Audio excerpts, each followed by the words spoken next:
आप ऐसे कैसे जा सकते हैं? इतने पैसे हैं हमारे पास नहीं ना। आप फालतू का खर्च ना कीजिए और घर पर ही रहिए। तभी दयाशंकर गुस्से से कहता है कि पैसे हैं या नहीं, इसकी चिंता तुम्हें करने की ज़रूरत नहीं है। मेरे पास बहुत पैसे हैं, मेरी पेंशन के खूब पैसे हैं।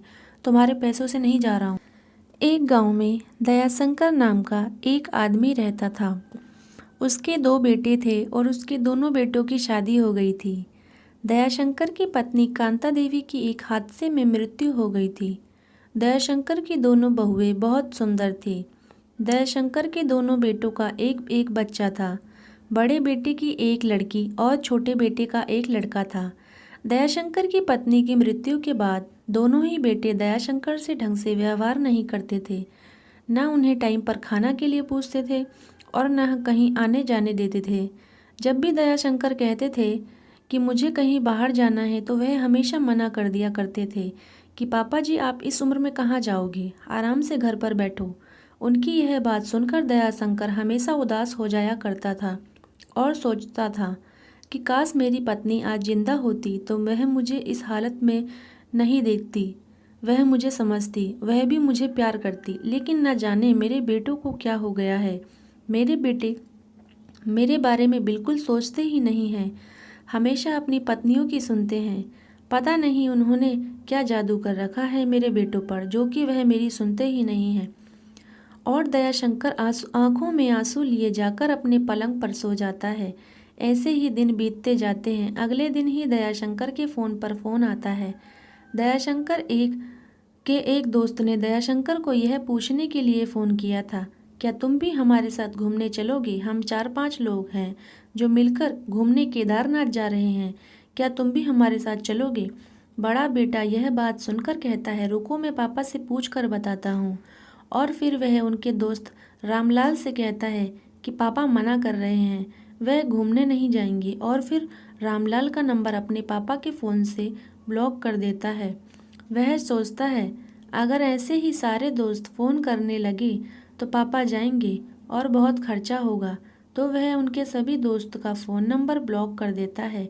और एक दिन बेटों ने घूमने के लिए गोवा जाने का प्लानिंग बनाते हैं और साथ में अपने पत्नियों को भी ले जाते हैं।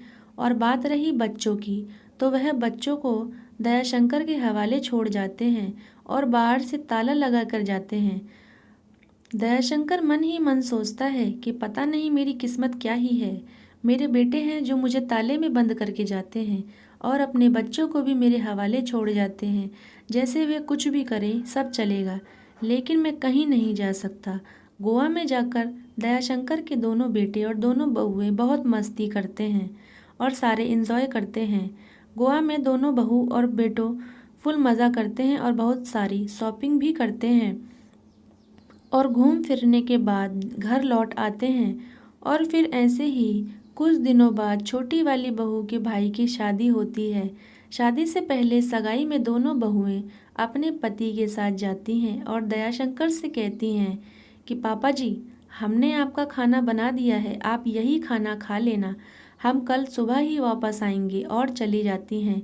दयाशंकर सोचने लगता है कि यह मेरे एक टाइम का खाना बना कर जा रहे हैं और आज तो बच्चों को भी ले गए।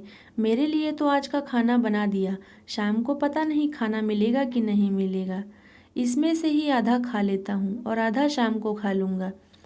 यह सब तो चले गए सगाई में, मेरे लिए तो यही खाना है। और वही आधा अधूरा खाना खाकर दयाशंकर अपनी पत्नी की तस्वीर के सामने जाकर बैठ जाता है और आंखों में आंसू लिए उसे देखता रहता है और सोचता है कि आज मेरी पत्नी जिंदा होती तो मुझे यूं आधा अधूरा खाना खाकर नहीं रहना पड़ता और यह नहीं सोचना पड़ता कि शाम को खाना मिलेगा कि नहीं मिलेगा।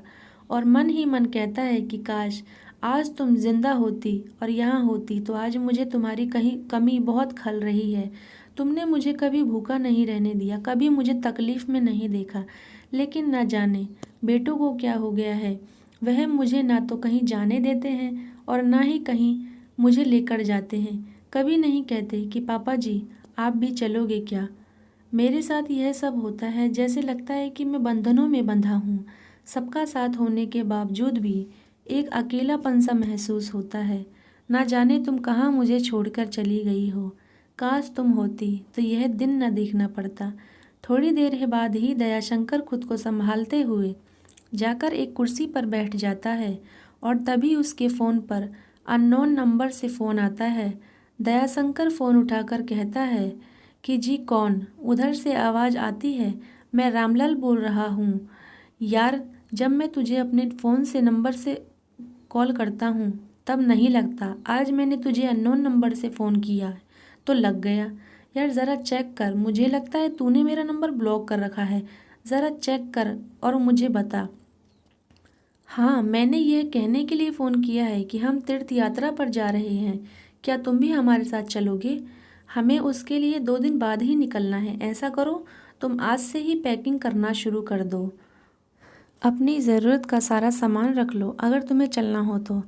तभी दयाशंकर कहता है कि हाँ, मैं तो जाना चाहता हूँ। चलो ठीक है, मैं तुम्हारे साथ चलूँगा और मैं सारा सामान रख लेता हूँ और जो किराया होगा वह मैं तुम्हें दे दूँगा। तभी रामलाल कहता है, यार देख, हमने तेरी टिकट पहले ही करवा ली थी। तुझको हमें कुछ भी किराया देने की ज़रूरत नहीं है। तू बस चल रहा है, इतना काफ़ी है। चल ठीक है, रखता हूँ, मुझे औरों को भी फ़ोन करना है। दयाशंकर ठीक है बोलकर फ़ोन काट देता है। फिर दयाशंकर सोच में पड़ जाता है कि आखिर रामलाल ने मुझे ऐसा क्यों कहा कि जब वह अपने फ़ोन से फ़ोन मिलाता है तो नहीं लगता, लेकिन आज उसने अननोन नंबर से फ़ोन किया तो फ़ोन लग गया। फिर वह सोचता है कि ऐसा कैसे हो सकता है, तो वह चेक करता है। तब उसे पता चलता है कि रामलाल का नंबर उसके फ़ोन से ब्लॉक है।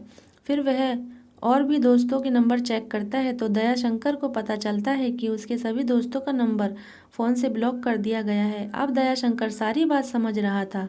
सारा माजरा उसकी समझ में आ गया था कि ऐसा क्यों हुआ। ऐसा इसलिए हुआ क्योंकि मेरे बेटे नहीं चाहते कि मैं कहीं जाऊं या आऊं। तभी दोबारा से रामलाल का फ़ोन आता है और वह कहता है, चेक किया तूने क्या? मेरा नंबर ब्लॉक है। तो दयाशंकर कहता है, अरे नहीं यार, ऐसे ही नहीं लग रहा होगा, अब लग जाएगा, तू कोशिश कर। तो रामलाल दयाशंकर से कहता है, यार हमने पहले भी तेरे फ़ोन पर फ़ोन किया था यह पूछने के लिए कि हम केदारनाथ जा रहे हैं, क्या तुम भी चलोगे?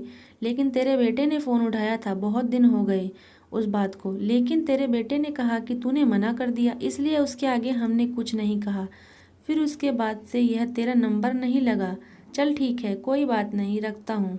अपने दोस्त के मुंह से यह बात सुनकर दयाशंकर सब समझ जाता है और सोचता है कि यह लोग क्या सोचते हैं, मैं बेवकूफ़ हूँ? मेरे फ़ोन से मेरे दोस्तों का नंबर ब्लॉक क्या समझ कर किया? आने दो, इन लोगों को मैं बताता हूँ। और फिर फ़ोन साइड में रखकर पैकिंग शुरू कर देता है। अगली सुबह ही दोनों बेटे और बहू बच्चों के साथ घर पर आ जाते हैं।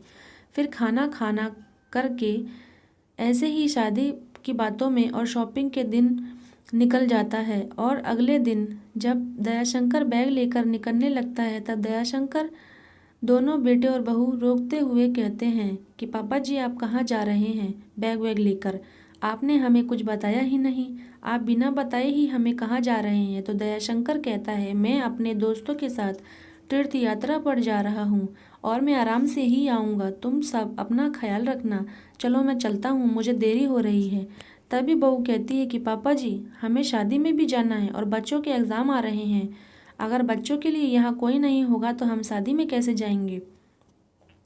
हमने तो सोचा था कि हम शादी अटेंड कर लेंगे और आप बच्चों को घर पर देख लेंगे, लेकिन उनके पेपर भी आने वाले हैं, उनका भी ध्यान रखना है, उनके लिए भी घर पर कोई तो होना चाहिए। लेकिन आप तो सिर्फ अपना सोच रहे हैं और ऐसे कैसे जा सकते हैं आप? इतने पैसे हैं हमारे पास नहीं ना। आप फालतू का खर्च ना कीजिए और घर पर ही रहिए। तभी दयाशंकर गुस्से से कहता है कि पैसे हैं या नहीं, इसकी चिंता तुम्हें करने की ज़रूरत नहीं है। मेरे पास बहुत पैसे हैं, मेरी पेंशन के खूब पैसे हैं, तुम्हारे पैसों से नहीं जा रहा हूँ। और यह क्या बात होती है कि तुम लोग शादी में जाओगे, कभी गोवा जाओगे, कभी कहीं? तुम्हारे बच्चों का ठेका क्या मैंने ले रखा है? तुम लोग घूमने जाते रहते हो कहीं ना कहीं और बच्चों को मेरे हवाले छोड़ जाते हो। संभालो संभालो अपने बच्चों को, और मैं जा रहा हूँ, आज मुझे कोई नहीं रोक सकता।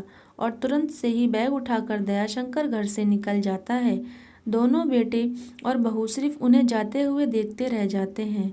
वह सोचते हैं, अचानक से ये पापा को क्या हो गया? तभी छोटी बहू कहती है कि अब क्या करेंगे, हम चारों कैसे जाएंगे शादी में? अगर हम चारों गए तो बच्चों के लिए कौन रुकेगा यहाँ पर? तभी बड़ी बहू कहती है कि ऐसा करो, तुम चली जाओ और देवर जी को भी अपने साथ ले जाओ, हम लोग यहीं रह लेंगे। हम सब नहीं जा सकते, अगर हम सब गए तो बच्चों को कौन देखेगा।